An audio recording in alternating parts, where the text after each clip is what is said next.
مرحبا بكم مشاهدينا الكرام في هذه النشرة المفصلة، وهذا أبرز عنوانها: مفاجأة مالية تنتظر المغاربة، زيادة شهرية جديدة تقارب 1000 درهم. لكن قبل الدخول في التفاصيل، لا تنسوا دعمنا بالإعجاب بالفيديو والاشتراك في القناة ليصلكم كل جديد أولا بأول. والآن إليكم التفاصيل.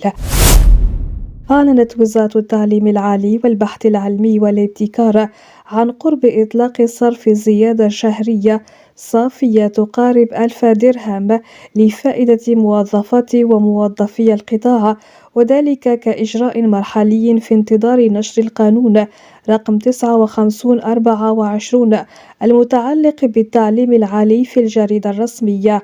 وجاء هذا الاتفاق عقب اجتماعين عقدهما الكاتب العام للوزارة بحضور مدير الموارد البشرية وممثلي الجامعة الوطنية لموظفي التعليم العالي والأحياء الجامعية، إلى جانب النقابة الوطنية للتعليم، حيث تم تدارس سبل تحسين الوضعية المالية للأطر الإدارية والتقنية.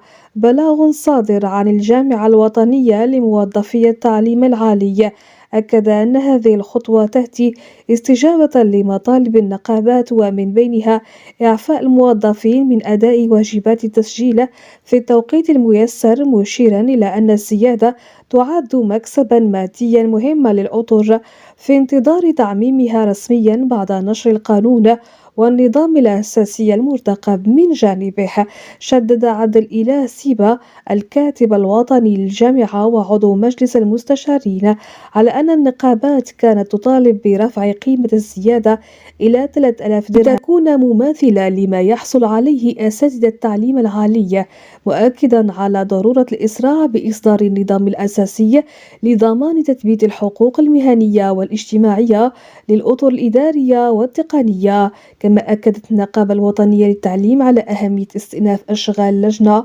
التقنية المكلفة بمراجعة مشروع النظام الأساسي بما يضمن إنصاف الموظفين وتحسين وضعيتهم المالية والمهنية، معتبرة أن الأطر الإدارية تمثل العمود الفقري للجامعة المغربية. ويأتي هذا التحرك في إطار دينامية إصلاحية تروم تقليص الفوارق وإقرار العدالة الأجرية داخل قطاع التعليم العالي. تابعونا دائما لكل المستجدات، ولا تنسوا الإعجاب بالفيديو والاشتراك في القناة ليصلكم كل جديد.